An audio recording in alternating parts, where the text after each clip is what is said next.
One of the key things that I want to point out when it comes to lead nurturing and marketing funnels in general in the business-to-business space is that marketers make tons of hubris assumptions. So one of the biggest best practices that I hear out there with business-to-business marketing is that you need to target people based on where they are in your funnel. But the big problem is you don't know where they're at in that funnel. Just because they consumed this white paper or that video doesn't mean they're 2 weeks away from wanting to talk to your sales team. No, they want to talk to your sales team when they request a conversation with your sales team, or it's their decision to have conversations regarding a demo is going to be contingent upon what the buying cycle is like in their business, or when the budgeting decisions get made. And there's a lot of politics and formalities that get thrown into that, especially when you're doing enterprise business-to-business marketing on LinkedIn. So my point is that you cannot make hubris assumptions about where people are at in your sales/marketing funnel. You can't just say, oh, because they read 3 emails and downloaded 2 white papers, okay, they're ready to talk to the sales team. Ludicrous. So the best approach, unless you're a large company that has very advanced predictive analytics, okay, I'll put a caveat there. Very few companies are at that level where they can actually predict when somebody is ready to consume certain content.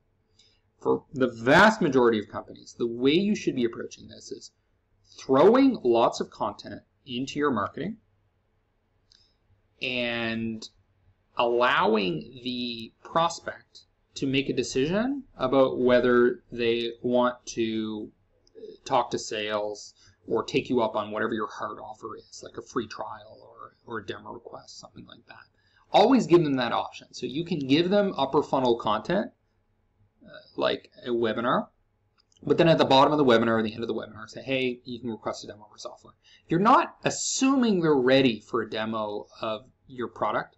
You're not assuming they're ready to talk to your sales team or to talk about buying whatever it is that you're selling, whether it's ball bearings or software or large appliances for their factory.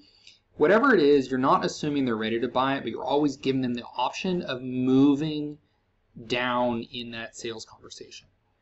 So the way that I approach this with LinkedIn is I took this exact same video, basically the exact same ad in creative that was used for the video views campaign, which is an awareness campaign, but I also did it as a lead generation campaign. And the difference here is the bottom. What is the call to action? Before, I had to have a call to action. I just chose learn more. I didn't really care how many people clicked because the goal is to get them to watch the video. But here, I can use that exact same creative and see if it's effective in capturing people who are ready to actually sign up for the software. And here you see sign up, and they're able to put in their contact information to sign up for a free trial. So you can take those same videos that you're using for awareness and test it in a lead generation campaign where the objective that you set in LinkedIn is lead generation, not video views, and then see how your metrics perform. So we can see here that I generated a lead for $45. Now, I don't know if that lead's any good. It could be a terrible lead, but you see that at least in the early stages, maybe it can be cost effective to do the same creative for lead generation.